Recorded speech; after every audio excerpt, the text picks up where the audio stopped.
It was the biggest swing in this state's electoral history. More than 600,000 of the Labor Party's traditional supporters took their revenge on that party and voted Liberal or National last Saturday.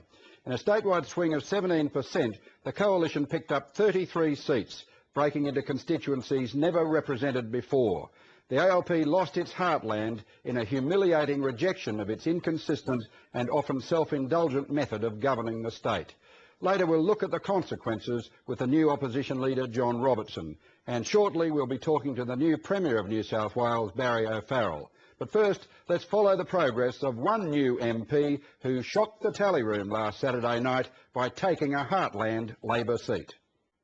I always believed from the very start that Campbelltown was a seat that deserved to be Liberal, and I thought that we'd never ever tested it properly. And I took 4 months off work, extensively went around the community, and what I found was people were ready for a change. Wednesday morning, and Brian Doyle, 47, married 2 children, was off to state parliament as the new member for Labor's heartland seat of Campbelltown. Congratulations again. Have a wonderful time.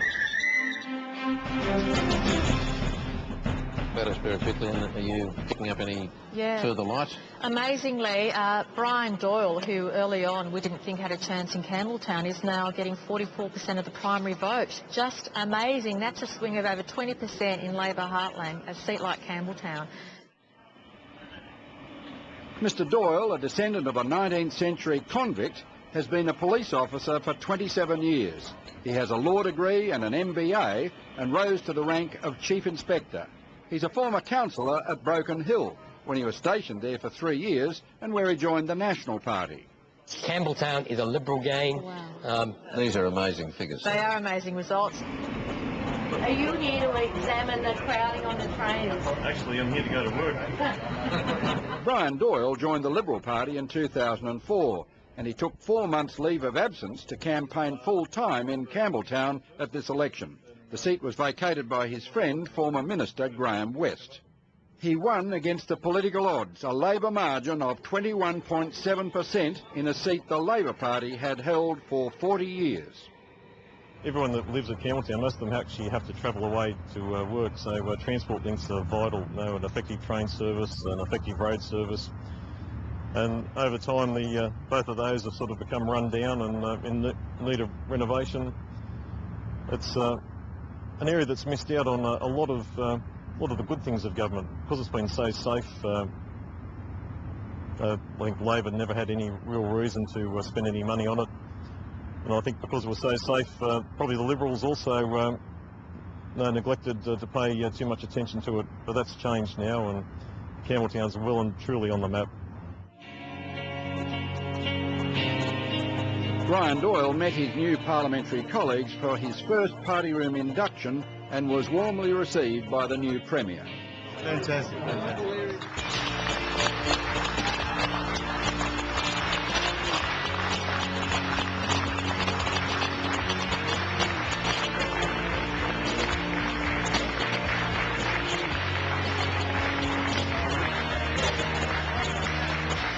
There were amazing scenes in the Jubilee Room at Parliament on Wednesday as the Duumvirate, Premier Barry O'Farrell and Deputy Premier Andrew Stoner, welcomed newcomers to their now bulging joint party room.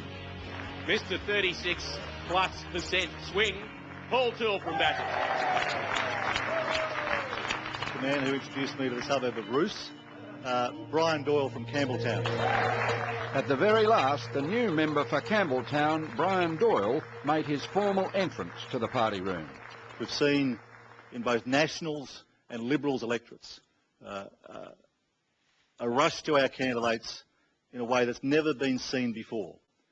Both parties and both party rooms are at historic highs. We're representing areas that we've never ever represented before, and that's an important thing we need to understand. No more can there be arguments about the Liberal Party being a North Shore party, because we now hold more seats in Western Sydney than on the North Shore.